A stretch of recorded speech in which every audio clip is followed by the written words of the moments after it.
Bonjour à toutes et bonjour à tous. Alors je vous retrouve pour une petite vidéo qui m'a en fait été demandée plus ou moins indirectement par une abonnée ou alors sur les réseaux sur lesquels je suis. Donc une personne qui demandait quel jeu et quel tarot ou oracle utiliser pour communiquer avec les défunts. Voilà, alors du coup, écoutez, c'est l'occasion de vous présenter plusieurs jeux que j'utilise moi dans ce genre de circonstances. Voilà, pour communiquer avec les défunts. C'est pas quelque chose que j'aime faire, c'est pas quelque chose que je fais souvent, donc je vous parlerai de ma petite expérience dans le domaine, mais qui est assez troublant. Et puis je vais en profiter aussi pour vous montrer des jeux que j'aime bien utiliser lorsqu'on fait un travail avec l'occulte. Voilà, je vais vous expliquer tout ça. Donc pour commencer, je dirais que des jeux, puisque la question au départ portait sur un tarot, le tarot que je trouve bien adapté, moi c'est celui-ci, le Memento Vivere, c'est rigolo, de Fabio Listrani, donc aux éditions Lo Scarabeo, et vous reconnaîtrez la Santa Muerte Tarot. Voilà. Alors, pourquoi la Santa Muerte Tarot particulièrement? Tout simplement à cause des crânes, puisque les crânes fleuris portent un nom justement, notamment au Mexique et en Amérique, j'allais dire, en Amérique centrale. Ce sont entre autres vous voyez ces crânes comme ça avec des fleurs décorées, on les appelle les calaveras. Donc, et ce sont des symboles que l'on utilise le jour des morts justement pour le culte des défunts. Donc je trouve que c'est particulièrement adapté. Et je dirais il s'agit à mon avis plus que d'un symbole. Bon, bien sûr il y a ce côté symbolique de la mort avec les memento mori, etc. Justement ici le memento vivere, c'est justement n'oublie pas, rappelle-toi de vivre. C'est rigolo le clin d'œil, c'est sympa je trouve. Voilà, de Fabio. Et en fait, si vous voulez, donc outre le symbole des morts que l'on retrouve notamment au Mexique avec les crânes, et chez nous aussi, hein, mais plus je dirais dans la culture païenne, eh bien je dirais que c'est un peu en même temps un code de communication pour moi. Alors je m'explique. Lorsque par exemple vous faites un rituel de magie, normalement dans certains rituels, lorsque on se prépare, il y a une purification, il y a le port d'un habit destiné au rituel, spécialement au rituel, qui est notamment composé d'une tunique blanche. Parce que tout simplement, eh bien, le fait de se préparer, de se mettre en condition, de vibrer aussi différemment, hein, voilà, par la méditation, la purification, etc. Le fait de mettre cette aube blanche, en fait, hein, c'est comme une aube, c'est on appelle ça dans le paganisme, enfin en tout cas en sorcellerie, on appelle ça, ça y est, j'ai oublié le nom, bref, c'est pas grave, ça reviendra. Bref, cette robe blanche, en fait, le blanc va envoyer une couleur qui va être perçue justement par des vibrations supérieures. Et là, c'est un signe, je dirais, c'est un signe de la part du magicien de vouloir communiquer avec, eh bien, d'autres entités. D'accord, voilà. De ce que je connais en tout cas sur ce domaine-là. Alors après, il existe différentes couleurs, mais ça, voilà, je ne vais pas vous parler de magie ici. Mais il s'agit d'un code. Alors c'est pareil, lorsque vous allumez une bougie, ce qui est le cas ici, voilà, lorsque vous allumez une bougie, eh bien, vous allumez la lumière. Vous appelez les vibrations hautes et légères, d'accord? Vous n'attirez pas, vous ne cherchez pas à attirer les basses vibrations. Donc, vous voyez, tout ceci, ce sont plus que des symboles, d'accord? C'est vraiment... c'est autre chose. Il y a des codes lorsque on veut communiquer. Alors chacun, bien sûr, a ses propres petits rituels pour le faire.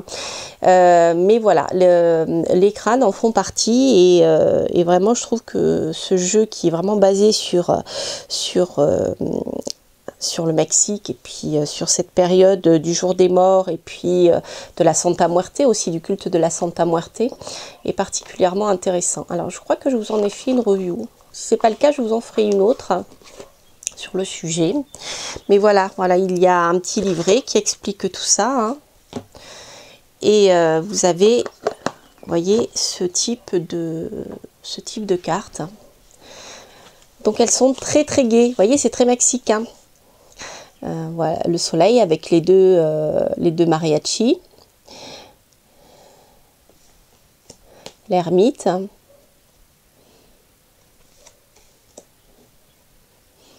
Voilà, l'as d'épée. Le roi d'épée. La reine. On va prendre comme ça. Voilà. Vous avez donc des crânes partout.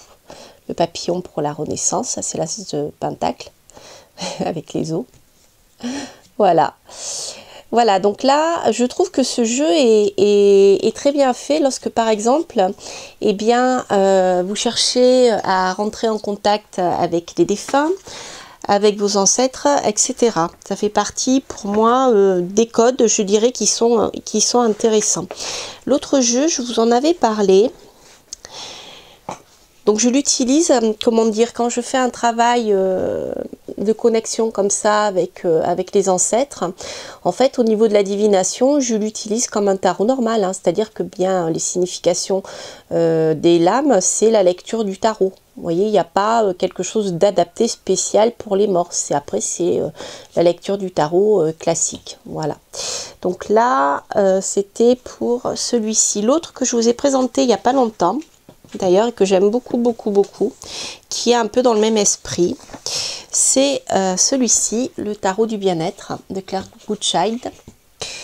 Et je trouve qu'il a un petit côté que je n'ai pas encore utilisé justement pour ce genre de travail. Je l'utilise pour des tirages traditionnels, hein, puisqu'il s'agit d'un tarot normal, qui est basé d'ailleurs, je trouve, sur le Marseille, parce qu'il me semble que l'arcane 8, qui est la justice, est bien en 8 là, avec le tarot de Marseille et pas en 11. Donc vous voyez, c'est un peu la même imagerie. Elle ressemble beaucoup à mes trois petits singes crânes. Voilà, donc ce sont les arcanes mineures qui ressemblent beaucoup, vous voyez, au tarot de Marseille. Et là, vous avez ici les arcanes majeures. Voilà. L'amoureux. Vous voyez, on est un peu dans le même esprit hein, avec les fleurs. C'est comme, vous voyez ici, c'est comme les calaveras. Les calaveras, c'est le même, c'est vraiment le même esprit. Voilà. Alors ça, c'était, je dirais, pour les tarots qui sont, je trouve, propices grâce à leur imagerie pour la communication justement avec les défunts.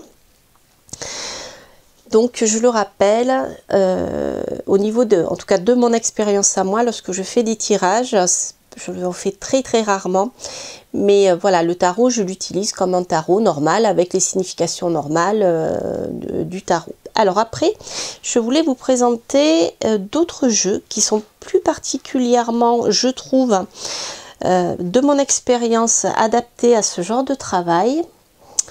Alors, on a ici un qui est très très connu, que vous connaissez tous, je pense, c'est le tarot divinatoire d'Algariel. C'est un jeu avec lequel j'ai un lien très très particulier, c'est-à-dire que c'est un jeu qui va toujours me parler au-delà des apparences et de la partie rationnelle. C'est-à-dire que c'est un message qui chaque fois va me renvoyer à des choses un peu plus paranormales. C'est-à-dire quand il y a une situation, et si la situation en effet a un lien avec les mondes occultes, eh bien ce jeu-là va être assez clair, va en parler. Et ça, je dirais que c'est très personnel. Vous voyez ici par exemple la carte du passeur. Lorsque je pose une question par exemple, une fois j'interrogeais sur une personne que je connaissais, comment dire, qui était très changeant. C'était Dr. Jekyll et Mr. Hyde, je crois que je vous en avais parlé d'ailleurs dans une vidéo. Quelqu'un de proche, hein. Donc c'était assez troublant, c'était même un peu perturbant parce que voilà, un coup ça va bien, un coup ça va pas bien, mais quand je dis ça va pas bien, c'est vraiment très négatif, hein. Et je me suis toujours demandé si cette personne qui était bien sûr en contact avec les mondes occultes, hein, je me suis toujours demandé s'il n'avait pas, une double personnalité ou, à cause d'une, comment on appelle ça, c'est pas un envoûtement, mais c'est le fait d'avoir une entité qui se soit accrochée à lui et qui vive à travers lui au point de complètement modifier son comportement, si bien qu'une fois c'est lui qui est aux commandes et une autre fois c'est l'entité. Vous voyez ce que je veux dire? J'en avais parlé justement en présentant un livre sur ce sujet-là. Et donc bref, pour en revenir à nos moutons, lorsque j'avais fait un tirage pour en savoir un peu plus sur cette personne-là, j'ai eu le passeur. Et le passeur, entre autres dans le jeu d'Algariel, va nous parler bien de cette entité qui est venue pour déjà lui souffler ce jeu, d'une part, et d'autre part qui va nous parler en effet qu'il y a des entités autour de nous, et là en l'occurrence autour de la personne à propos de laquelle j'ai interrogé. Et j'ai voulu savoir comment elle avait pu attraper, je dirais, cette maladie quelque part. Voilà, on peut le voir comme ça, hein, ce virus qui le perturbait. Bon, finalement, je pense que c'est quelqu'un qui est très perturbé dans ses relations parce que une fois c'est lui, une fois c'est pas lui. Donc les personnes en face de cette personne sont, je dirais, très bouleversées et peuvent être très, comme moi d'ailleurs, très surprise par ce chaud-froid perpétuel et voilà, ce changement d'humeur, comme s'il y avait deux personnalités.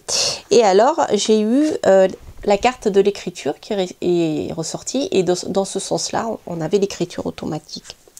Voilà, donc il n'y a pas que ça, hein, dans ce jeu. Là, je vous parle d'un exemple que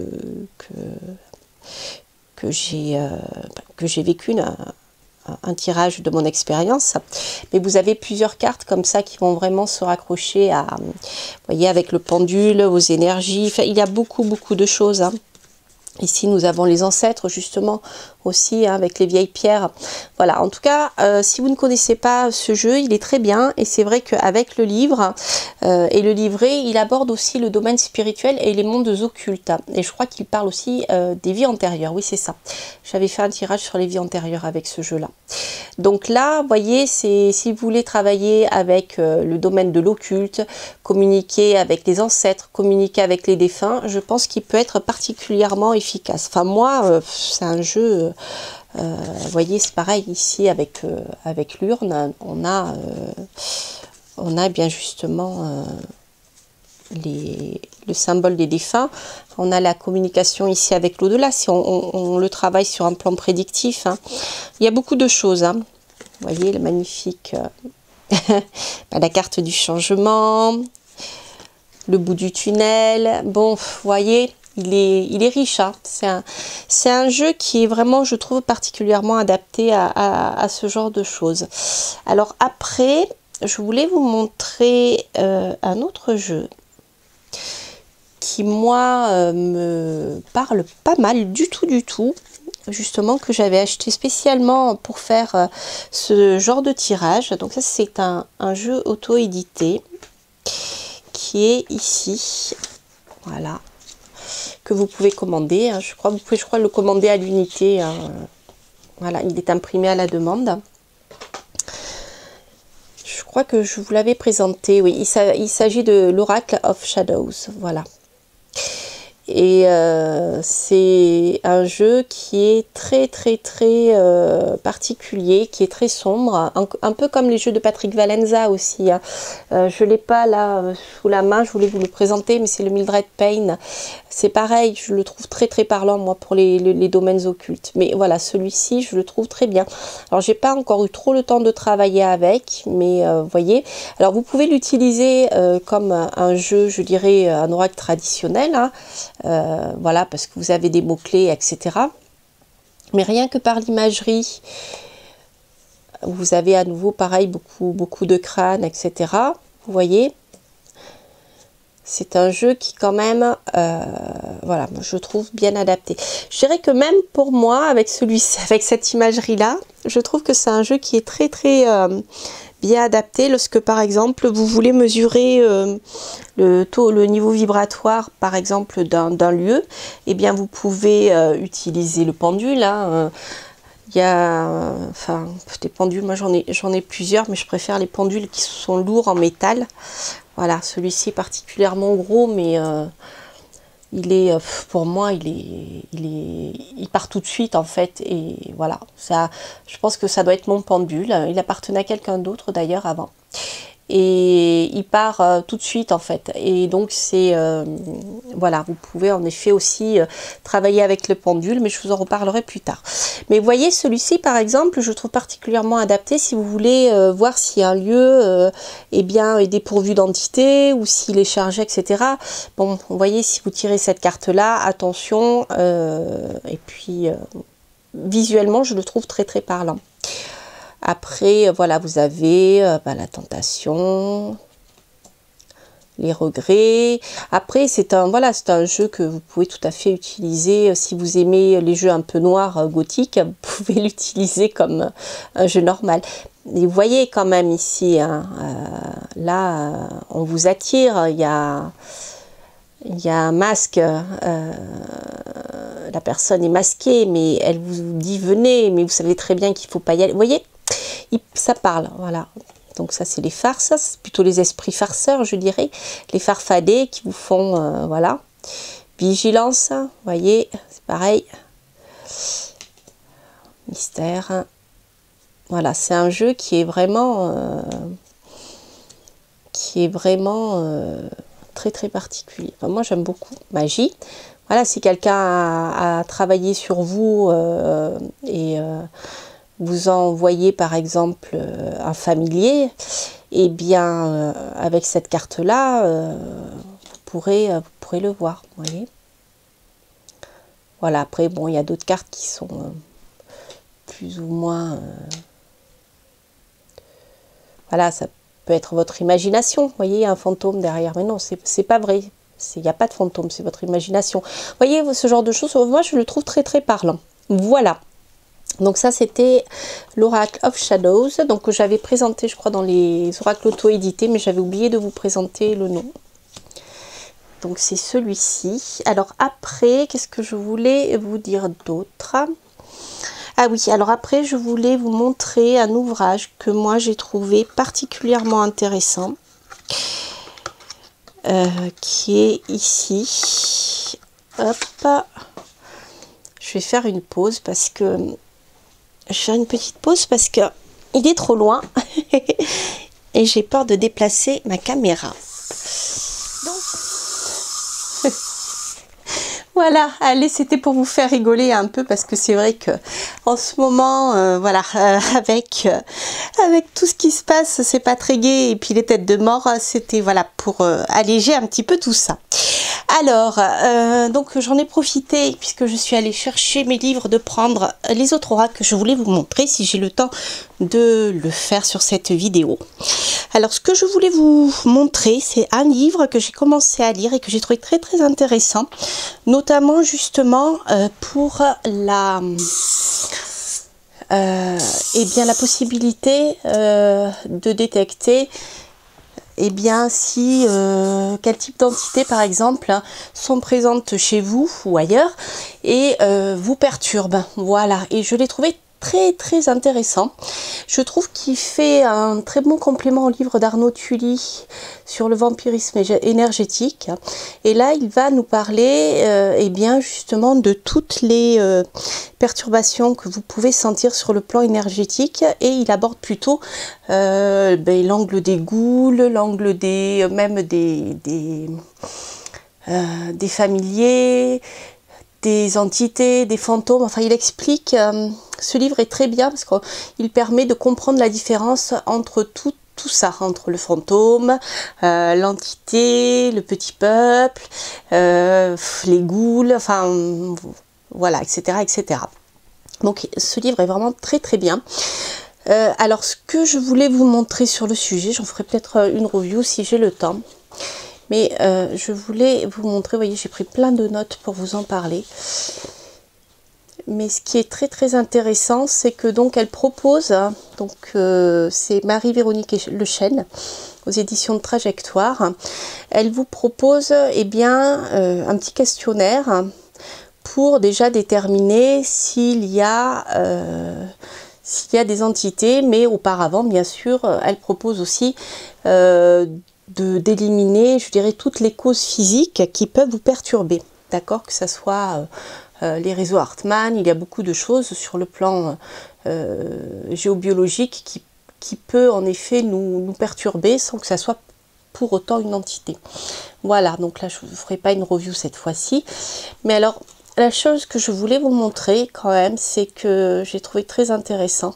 C'est par exemple, eh bien, pour pouvoir travailler, pour savoir s'il y a une entité, vous avez déjà voilà, un petit questionnaire. Voilà, c'est très intéressant. Je trouvais vraiment très très bien. Et ensuite, des tirages de cartes. Voilà pourquoi je vous en parle en fait.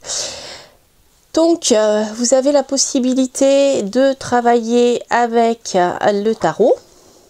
Ok. Donc ça, c'est très très bien. Voilà, en fonction des cartes que vous trouvez, la signification des lames, bien sûr avec les lames majeures. Voilà, quelques exemples de tirage. Et avec aussi le Béline. Voilà. Donc voilà des exemples de tirage qui disent s'il y a quelque chose et si en effet cela vous perturbe ou pas et surtout de quel ordre est l'entité. Voilà. Donc par exemple si je prends ici, je vais vous montrer la carte. On va prendre le Béline. Hop. La carte du despotisme. Il ressemble un peu à la carte du diable, je trouve, avec le personnage. Je vais vous la montrer. Comme ça. Hop, j'ai perdu la page. Alors, là, à trahison, je sais que le chant faisait partie aussi de la lune. Voilà, celle-ci. Donc par exemple, si vous avez la carte du despotisme, vous voyez, le personnage est enchaîné, etc. Et la carte de la trahison, ce sont deux cartes en général qui nous mettent le doigt sur, je dirais, une notion gênante. Voilà, sur le plan vibratoire dû à une entité. Alors par exemple, je suis en train de chercher ce qu'elle nous dit. Alors le chat, voilà. Le chat, ici elle nous dit un objet hanté est présent près du consultant, il a acheté récemment ou on le lui a offert. Mais il se trouve qu'il est accompagné d'une entité qui est attachée. Il faut procéder à l'exorcisme de l'objet par un petit rituel que vous trouverez plus loin dans le livre. Voilà, parce que ce livre aussi propose des rituels. Alors ça, moi je m'en suis pas du tout occupée, parce que j'ai pas eu besoin de le faire. Alors, le despotisme, la carte qui était ici. Voilà, on a ici le consultant est vampirisé par une entité, une psyché qui n'a pas l'intention de se laisser dissoudre et qui veut se nourrir pour continuer son existence terrestre. Les manifestations peuvent être nombreuses, il convient de s'en séparer. Conseiller d'exorciser avec, bon après les rituels qu'elle utilise, c'est l'abbé Julio, que vous connaissez, et donc qui sont après un peu typés, qui ne correspondent pas forcément à tout le monde. Voilà, donc vous avez pas mal de choses, hein. Vous avez d'autres cartes. Voilà, donc ça c'est un... Voilà, si vous vous intéressez à ce genre de choses, eh bien sachez qu'il est possible de faire des tirages avec les cartes aussi pour pouvoir déterminer si eh bien, vous avez des soucis liés à une entité chez vous, quelque chose qui vous gêne vraiment. Et voilà, moi j'ai eu un petit souci comme ça il y a quelques temps, mais ça c'était pas très grave, mais il a fallu quand même que je fasse quelque chose de fort pour m'en débarrasser, et j'aurais été bien contente d'avoir ce genre d'outils sous la main pour m'aider un peu à trouver voilà, à diagnostiquer quelque part, mais ce qui m'ennuyait. Voilà, donc ça fait partie des outils. Donc vous voyez, hein, pour répondre à la question, est-ce qu'il y a un tarot spécial pour dialoguer avec les morts ou pour des entités, eh bien je dirais non en fait, hein, un Béline, un tarot de Marseille, c'est suffisant. Il suffit simplement voilà, de savoir les analyser. Après, au niveau des cartes, moi que j'aime bien au niveau du tarot, bien sûr, il y a des tarots avec une imagerie particulière, hein, comme j'aime beaucoup, ici vous avez le tarot noir, vous voyez, voilà, qui a de très très grandes cartes. Je l'aime beaucoup, je le trouve bien adapté pour ce genre de choses. Donc par exemple, avec le tarot, les cartes qui peuvent, je dirais, nous alerter sur la présence d'une entité. Et bien par exemple, ça c'est très intéressant. Vous avez, hop, ah ben, ma trahison est restée. Voilà. Alors ici, le pendu, elle nous dit, le pendu indique la présence d'une ou plusieurs larves. Dans ce cas, nous conseillons le bain magique de purification accompagné de la prière par les psaumes de la pénitence. Voilà, je vous dis, c'est très axé à Béjulio. Après, il faut que ça vous parle. Qui ont pouvoir purificateur, etc., etc. Il est conseillé de procéder au préalable à l'exécution du rituel de bannissement du pentagramme. Voilà. Donc là, je dirais que c'est plus traditionnel, donc c'est très bien. Après, l'autre parmi les cartes, je vous les montre pas toutes parce que sinon la vidéo serait trop longue. Nous avons l'arcane sans nom. L'arcane sans nom qui insiste sur la présence d'une âme perdue de décédé. D'accord? Là, c'est autre chose. Hein. Un fantôme ou un démon de faible envergure qui utilise une psyché non dissoute pour exister. Il faut se diriger vers des rituels de bannissement par le pentagramme ou encore plus efficace, etc. à l'abbé Julio. Voilà. Un bain magique de purification. Ensuite, nous avons le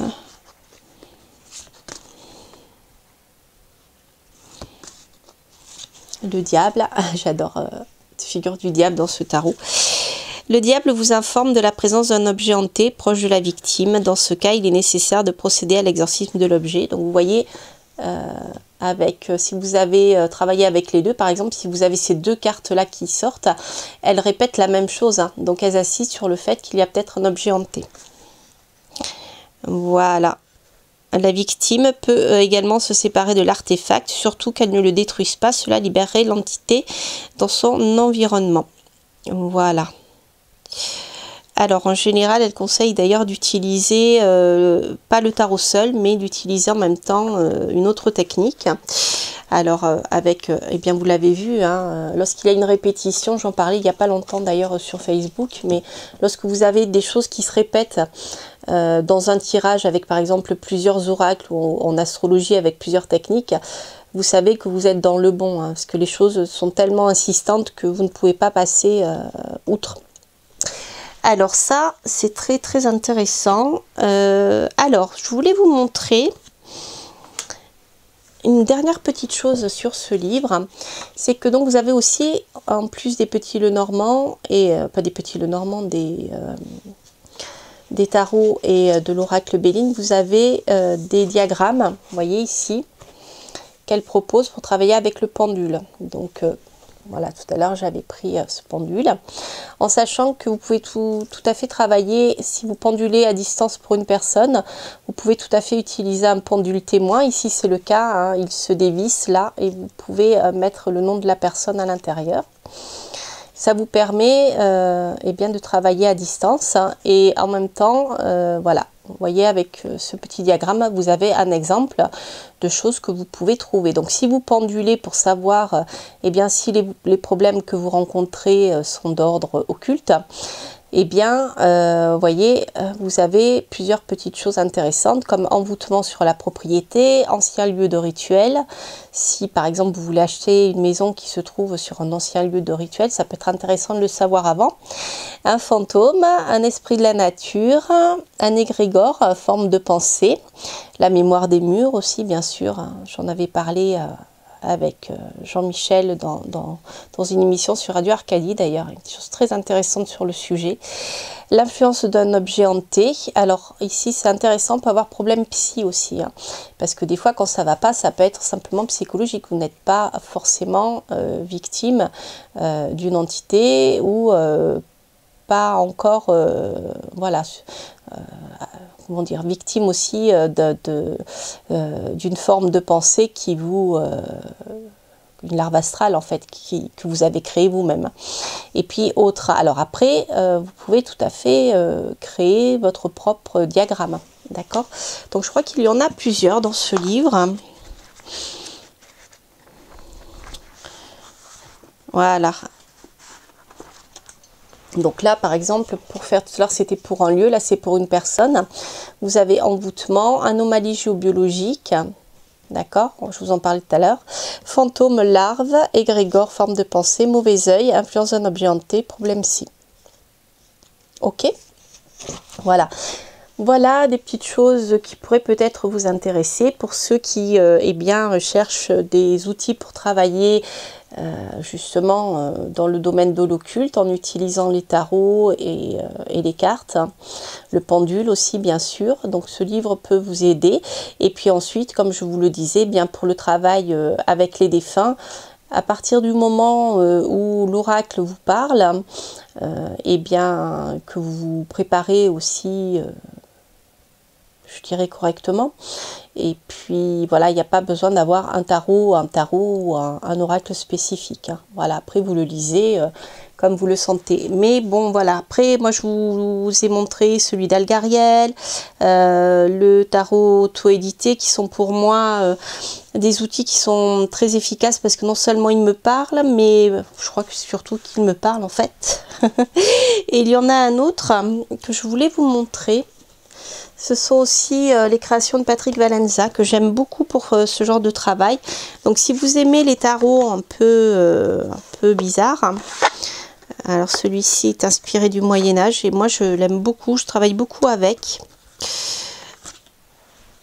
Voilà, vous voyez, l'imagerie est très particulière. Donc si vous voulez travailler avec ce genre de tarot, eh bien pour diagnostiquer ce qu'il y a comme entité ou autre, eh bien je le trouve particulièrement adapté. Je cherchais le diable. Vous voyez. Voilà, on avait vu le diable. Est-ce qu'on avait vu l'arcane son nom? Alors il est particulier, hein. Les codes ne sont pas les mêmes, hein. Voilà, donc ça c'est celui-ci est inspiré du tarot de Marseille. Il s'agit des Triomphi de la Luna. C'est le Marseille de Patrick Valenza. Voilà, je cherchais qu'est-ce qu'on avait? On avait le diable, on avait le pendu. Voilà, il est très particulier le pendu aussi. Voilà. Voilà. Donc ce genre de jeu aussi, visuellement, moi je le trouve intéressant pour travailler avec les domaines de l'occulte. Et il y a bien sûr le petit dernier dont je vous ai parlé tout à l'heure. Et je vais essayer de le faire avant que la caméra ne coupe. Je vais quand même vérifier avant. Sinon, je vous en ferai une suite de la vidéo la prochaine fois. Et pour le moment, ça va. J'ai une caméra capricieuse. Donc, voilà. Donc, je voulais vous montrer, pour ceux qui ne le connaîtraient pas encore, c'est celui-ci que j'aime beaucoup utiliser. Et notamment, j'aime beaucoup l'utiliser avec le jeu d'Algariel. Il s'agit du Mildred Payne Pocket Oracle. Donc là, j'ai une version assez grande en fait, puisque j'avais racheté les compléments. Vous voyez, c'est des toutes petites cartes. Alors je sais qu'il l'a sorti en carte poker beaucoup plus grande. Moi je l'aime bien parce qu'il est petit. Et vous voyez, vous avez ce genre de cartes. Voilà, donc là vous voyez, dans le cas d'un envoûtement, si quelqu'un est en train de travailler sur vous, vous avez ce genre de choses qui est intéressant. Je suis en train de chercher. Vous avez aussi, voilà, dans les dernières cartes qu'il a rajoutées, vous avez bien le champignon, vous reconnaissez, champignon de sorcière. Voilà, chapeau, de sorcière. Le bouclier qui peut indiquer que vous êtes protégé. L'antidote qui peut vous indiquer bien que vous allez trouver la solution dans le cas, voilà, par exemple, bien ici, d'un empoisonnement. Avec le chat, alors tout dépend comment vous l'utilisez. Vous pouvez travailler avec lui comme le familier. D'accord, le corbeau aussi comme étant le familier d'une sorcière ou de quelqu'un qui travaille à distance. Après avoir, si vous le prenez sur le plan positif ou négatif. Voilà, ici vous êtes dans le cas, bien par exemple, d'une possession. Donc ça c'est plus rare mais plus grave. Vous voyez, si vous avez la carte, on peut imaginer que vous êtes protégé. Vous voyez, c'est des jeux comme ça qui ont quand même été créés par des personnages qui connaissent un peu les mondes de l'occulte. Et voilà, donc ils ont, je dirais, une petite...